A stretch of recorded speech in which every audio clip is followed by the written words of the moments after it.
آپ سبھی کو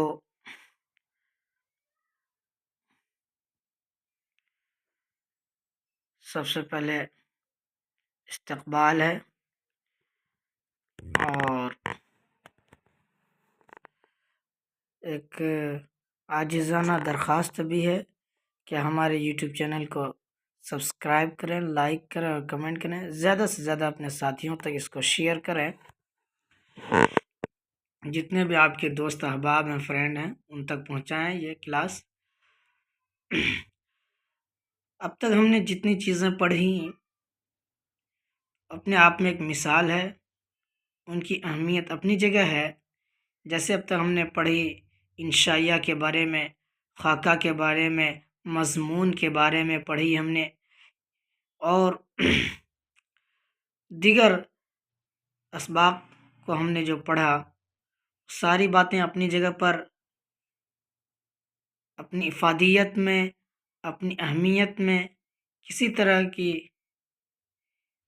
اس میں کمی نہیں ہے، بلکہ اپنی اہمیت اور افادیت میں بہت زیادہ آگے ہے۔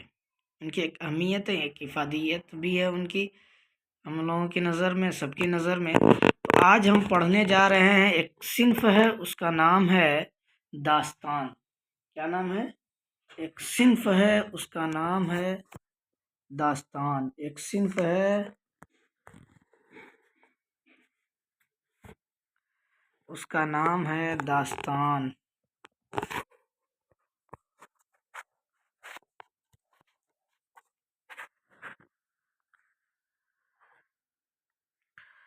تو جیسے کہ ہم نے بتایا کہ ہم نے خاکہ بھی پڑھا، انشائیہ بھی پڑھا، مضمون بھی پڑھا۔ اب ہم دوسری ایک اور صنف آئے ہیں، اس کا نام کیا ہے؟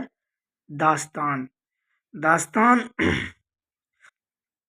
ایک بہت ہی مہتوپورن، بہت ہی اہم صنف ہے، اور اس کو ہمیں اچھی طریقے سے سمجھنا ہوگا، اور صرف سمجھنا ہی نہیں ہوگا بلکہ اس کو ہمیں بار بار پڑھ کے اب اس کو کیسے لکھا جاتا ہے، اس کو کیسے کہاں سے شروعات ہوئی، کن لوگوں کی اس پر محنت ہے، وہ ساری چیزیں بھی ہم جانیں گے۔ شروع کرتے ہیں آج کی اس کلاس میں۔ دیکھیے ہیڈنگ ہے داستان۔ کیا ہے؟ داستان ہے۔ کہہ رہا قصہ گوئی کی سب سے پرانی صنف کے طور پر، قصہ گوئی مطلب قصہ کہنا، قصہ سنانا، قصہ گوئی کی سب سے پرانی صنف، سب سے پرانی قسم، پرکار، سب سے پرانی صنف کے طور پر داستانوں کی واضح اہمیت سے انکار نہیں کیا جا سکتا۔ یعنی داستانوں کی ایک واضح، ایک کھلا ہوا اہمیت، ایک مہتوپورن ہے، ایک مہتوپورن ہے، اس کو انکار نہیں کیا جا سکتا، اس کو کوئی انکار نہیں کر سکتا، اس کی ایک اہمیت ہے۔ دنیا کی ہر زبان میں داستانیں لکھی گئی، ہر زبان میں داستان لکھی گئی ہیں، ٹھیک۔ ابتدائی دور کے بعد، شروعاتی دور کے بعد، ابتدائی دور کے بعد یعنی شروعاتی دور کے بعد یہ صورت پیدا ہوئی کہ عربی، فارسی اور اردو میں، یعنی عربی میں بھی لکھی گئی داستانیں اور فارسی میں بھی لکھی گئی، اور اردو میں جو منظوم قصے لکھے گئے انہیں مثنوی کی صنف کے تحت شناخت ملی۔ ابتدائی دور میں جو ساری چیزیں لکھی گئی، جو منظوم قصے، ان کو کس چیز میں شناخت ملی؟ شناخت مطلب پہچان۔ تو ان کو کس چیز میں پہچان ملی؟ مثنوی کی صنف میں پہچان ملی، مثنوی کی صنف میں کے تحت شناخت ملی، مطلب پہچان ملی۔ عہد جدید سے قبل، عہد نئے دور سے پہلے، قبل مطلب پہلے، عہد جدید سے قبل تک جو اردو میں قصہ گوئی ہوئی اسے داستان کے نام، صنفی نام سے پہچانا جاتا ہے، اسے داستان کے صنفی نام سے پہچانا جاتا ہے۔ آج قصہ گوئی کے لیے بھی ترقی یافتہ زمانہ آ چکا ہے، آج قصہ گوئی کے لیے بھی ترقی یافتہ زمانہ آ چکا ہے۔ داستانوں سے الگ، داستانوں سے الگ ناول، داستانوں سے الگ کیا ہے؟ ناول، افسانہ اور ڈرامہ جیسی اصناف جیسے قسمیں مکمل طور سے قصہ گوئی ہی سے ہی متعلق ہیں، یعنی داستانوں سے جو الگ ہیں، ناول کی قسمیں، افسانہ کی قسمیں اور ڈرامہ کی قسمیں، یہ سارے بھی کس سے متعلق رہتے ہیں؟ قصہ گوئی سے ہی متعلق ہیں، جیسے کہ داستان قصہ گوئی سے متعلق ہے۔ اس لیے داستانوں کی شناخت کے لیے موجود سرمایے کی چھان پھٹک کرنے کے بعد نقادوں نے یہ بتایا کہ تنقید کرنے والوں نے، نقادوں نے مطلب تنقید کرنے والوں نے، کریٹیسزم، نقادوں نے بتایا کہ داستانوں میں ایک ساتھ متعدد قصے، متعدد مطلب انیکوں قصے، انیکوں کہانیاں اس طرح شامل کیے جاتے ہیں کہ وہ الگ الگ آزادانہ وجود تو رکھتے ہی ہیں، الگ الگ اپنا وجود رکھتے تو آزادانہ وجود تو رکھتے ہی ہیں، لیکن ایک باریک دھاگے سے وہ اصل قصے جڑے ہوئے، یعنی جس طرح دھاگا جڑا ہوا رہتا ہے ایک کے ساتھ ایک کے ساتھ، اسی طرح بھی داستان بھی اصل قصے سے جڑے ہوئے ہوتے ہیں۔ داستان کے فن کی اسی بنیاد کی وجہ سے یہ ممکن ہوا کہ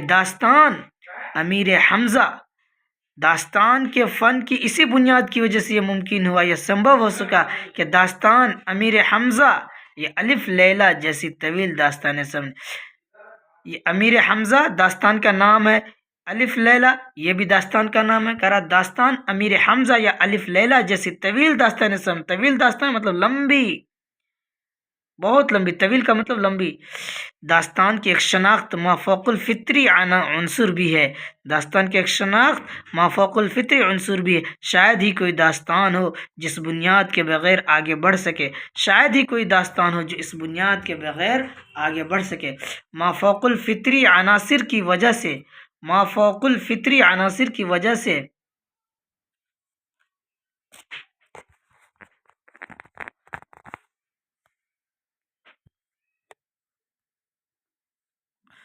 مافوق الفطری عناصر کی وجہ سے داستان گو اپنی تخیلاتی قوت کا، خیالاتی قوت کا بھرپور استعمال کرتا ہے۔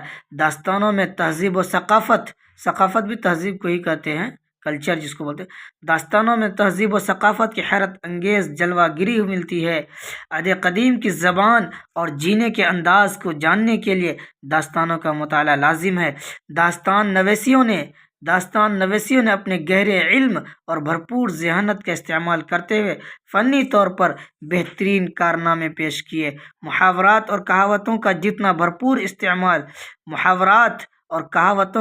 بھرپور استعمال ہمارے داستان گوئیوں نے کیا، اس کی مثال دوسری اصناف میں تلاش نہیں کی جا سکتی۔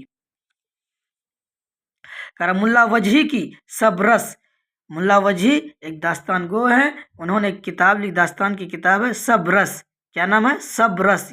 یہ بہت ہی مقبول، بہت ہی مہتوپورن، بہت ہی اہمیت کا حامل ہے یہ کتاب، اس کو بھلایا نہیں جا سکتا ہے اور بہت ہی چرچت کتاب ہے یہ پوچھا جاتا ہے کہ اردو داستان کی سب سے پہلی کتاب کا نام کیا ہے تو سب رس ہے، یا ملا وجہی کی سب سے مشہور داستانی کتاب کا نام کیا ہے تو سب رس ہے۔ وہی کہہ رہا ملا وجہی کی سب رس کو اردو کی پہلی ادبی داستان ہونے کا شرف حاصل، یعنی اردو کی پہلی ادبی داستان ہے، سب سے پہلی کتاب جو داستان ہے اردو ادب میں وہ سب رس ہے۔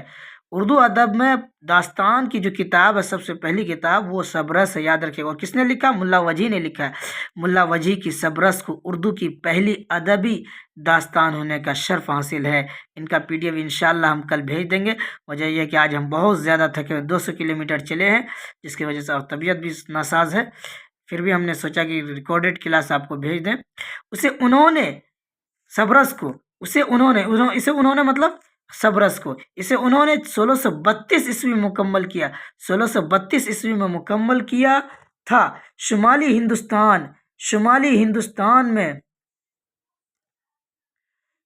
ہندوستان میں 18ویں صدی میں قصہ مہر افروز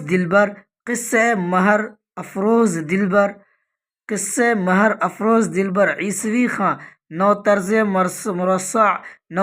مرصع عطا حسین خاں تحسین نے، اس نے نو طرز مرصع کی کتاب ہے، ایک کتاب کا نام، اور کس نے لکھی تھی؟ عطا حسین خاں تحسین نے لکھی تھی۔